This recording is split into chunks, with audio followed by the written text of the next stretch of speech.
Dans cette vidéo, je te partage les 3 meilleurs conseils que j'ai reçus pour mieux gérer mon business. C'est des conseils qui m'ont vraiment beaucoup aidé.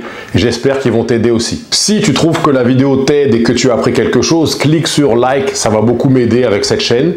Si tu trouves que c'est pas génial, tu restes sur ta faim, tu t'es ennuyé, je t'ai donné envie de dormir, peu importe, avant de partir, clique sur le pouce vers le bas. Je saurais qu'il faudrait absolument pas recommencer ce genre de vidéo. Et si tu as reçu de super conseils toi aussi, peux-tu me mettre ton top 2 ou 3 conseils dans les commentaires? Ça va beaucoup nous aider, ça aussi, je vais apprendre grâce à vous. Alors, le premier conseil que j'ai reçu, c'est bichonne ton client. Un ami à moi que je connais depuis que j'ai 18 ans à peu près, qui s'appelle Max, grosse compagnie, etc. Et Max me dit, Steve, la chose la plus importante, c'est de prendre soin de ton client, bichonne-le, tu lui fais des bisous, etc., etc. Pourquoi est-ce que c'est super important de bichonner son client, d'en prendre soin là? Numéro 1, un client bichonné va rester plus longtemps avec vous. C'est super important parce que la valeur à vie d'un client, c'est vraiment ça qui est intéressant dans un business. Si tu travailles une seule fois avec un client, ça veut dire tu payes pour avoir le client. Tu travailles avec lui. Tu lui donnes une mauvaise expérience parce que tu es occupé à aller chercher l'autre client. Et lui, il ne travaille plus jamais avec toi, eh bien, tu as perdu énormément. Pourquoi? Tu as probablement dépensé autant d'argent que tu en as gagné avec ce client, donc c'est pas rentable et il faut que tu recommences à zéro avec le prochain client. C'est pas très intelligent. Deuxième raison, c'est qu'un client très bien bichonné risque de te référer. Donc ton réseau va grandir, on va te référer des gens, on va te référer des gens qui pourraient travailler pour toi, etc., etc.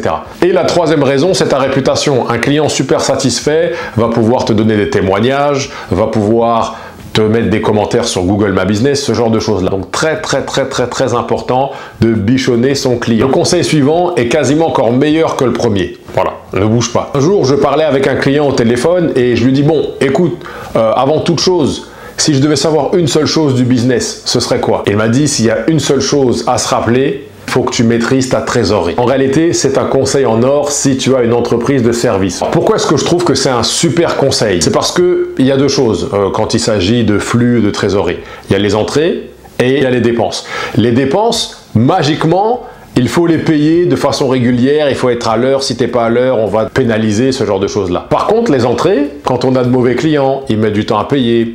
Quand on n'est pas très bon à se faire payer en avance, ça met du temps, etc. Donc, on est toujours en train d'être étiré entre les dépenses et les entrées d'argent. Quelques petits conseils pour gérer la trésorerie. Essaye de te faire payer en avance. Voilà, tu dis à ton client, écoute, je vais te donner un rabais ou je vais te donner, peu importe, si tu me payes la totalité en avance. Pour faire ça, il faut qu'il y ait beaucoup de confiance. Alors, ce que moi j'ai mis en place, c'est de me faire payer un certain pourcentage au début, un certain pourcentage à la moitié du projet et un certain pourcentage quand le projet est livré. Comme ça, tout le monde est content. Alors, le troisième conseil que j'ai reçu, il est encore plus important que les deux premiers. Alors, je te le donne en anglais, c'est comme ça que je l'ai reçu, puis après je vais essayer de le traduire en français. Over promise and over deliver. Ça veut dire promets-en plus que tu penses que tu vas être capable d'en faire et après fais encore plus que ce que tu as promis. Mais à la traduction, c'était pas génial. Hein. Lorsque j'étais un employé, on me disait il faut under promise et over deliver. C'est-à-dire il faut promettre moins que ce qu'on est capable de faire.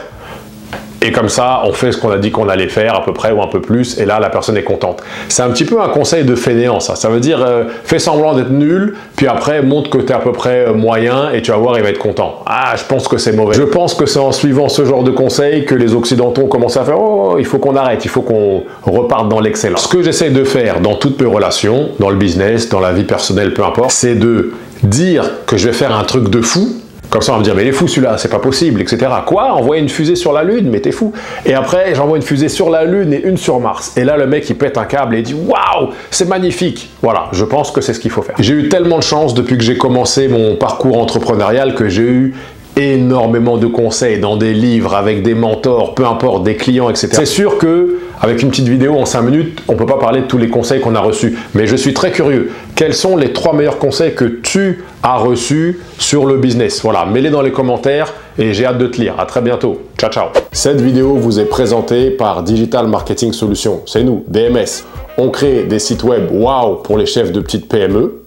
Très jolis, très faciles à gérer, rapides et assez abordable. En réalité, nos sites web sont entre 0 et 10 000 $, dépendamment de votre besoin, vos budgets, etc.